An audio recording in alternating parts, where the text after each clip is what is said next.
السلام عليكم ورحمة الله وبركاته. جيناكم فيديو جديد جيناكم فيديو جديد وقصة جديدة رائعة. قصة مثيرة جدا. هي تحكي عن قصة قد حدثت معي وأخذت منها عبرة، ولكن في البداية أريد أن أتكلم عن اللغة العربية، ولأن اللغة العربية بدأت تتحرف، لأننا نتحدث اللغة العربية والإنجليزية ولا نكتب من اللغة العربية. مثال على هذا، نقول أوكي بدال إن شاء الله، ونقول مثلا good morning بدل ما تقول صباح الخير، تقول باي بدل ما تقول مع السلامة، تقول هاي أو هلو، يعني العربي للعربي، بدل ما تقول السلام عليكم ورحمة الله وبركاته. إن السلام هي تحية الإسلام، فأفشوا السلام.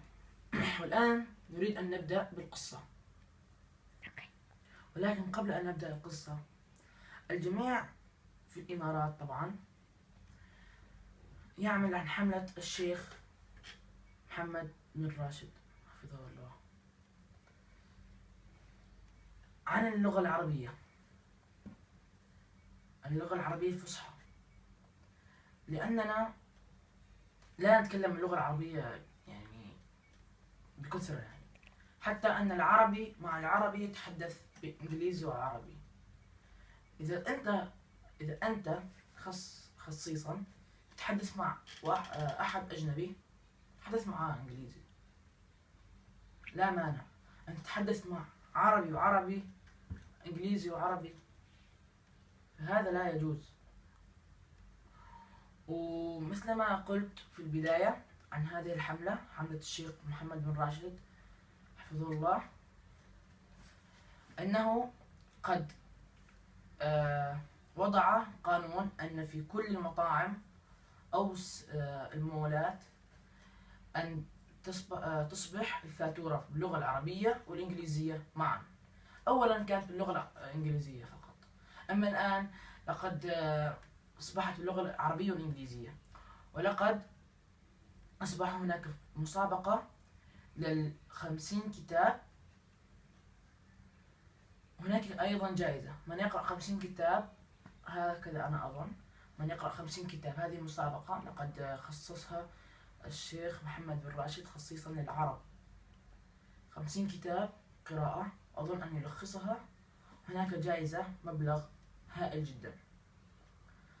في المدرسة التي أنا كنت فيها، مدرسة الشروق، أعلنوا عن هذه المسابقة، ولكن في النهاية قد اعتذروا منا وقالوا نحن لا نريد هذه المسابقة.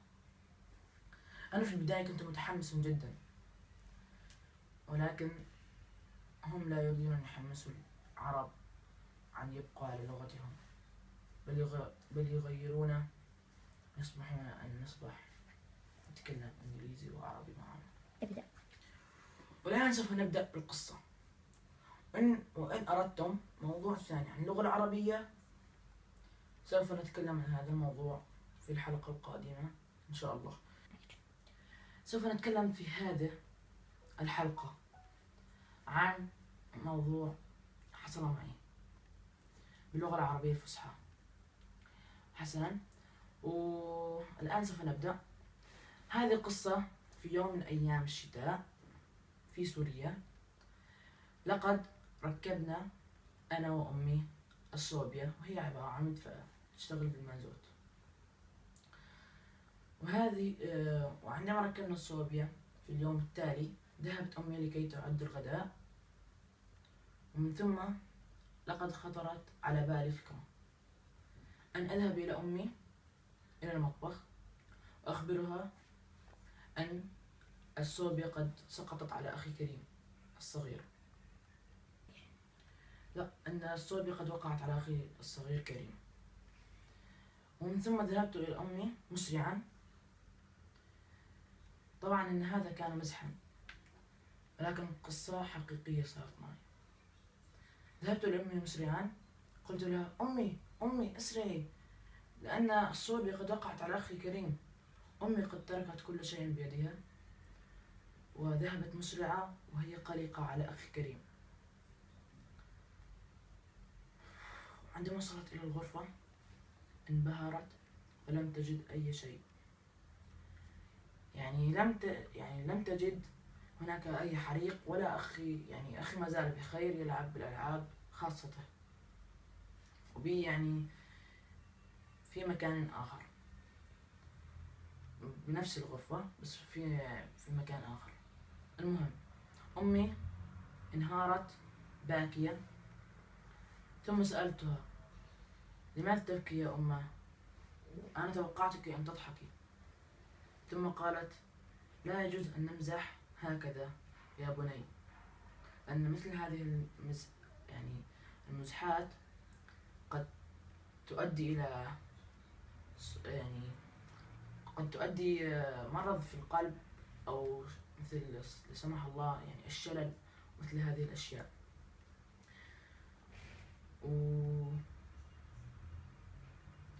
يعني الحمد لله لم يصبح بأمي شيء، الحمد لله. ولكن العبرة من هذه القصة أنه لا يجوز أن نمزح مثل هذه المزحات. إن أردت أن تمزح امزح بحس، يعني لا تمزح بمزحات ثقيلة، امزح بمزحات خفيفة الدم يعني. وطبعا إن هذه العبرة سوف يعني تستفيدون منها، إن شاء الله استفدتم منها.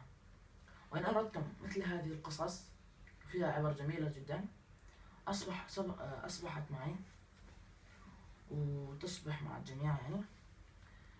وصلوا مثلا هذا الفيديو إلى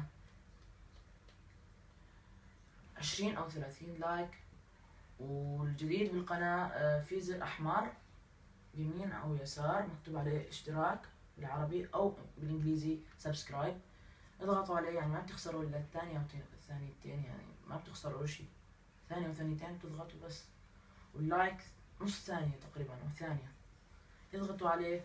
الله يسعدكم مثل ما سعدتموني، وإن شاء الله ما أصير معكم هيك، وإن شاء الله تعلمتوا من هاي العبرة والقصة.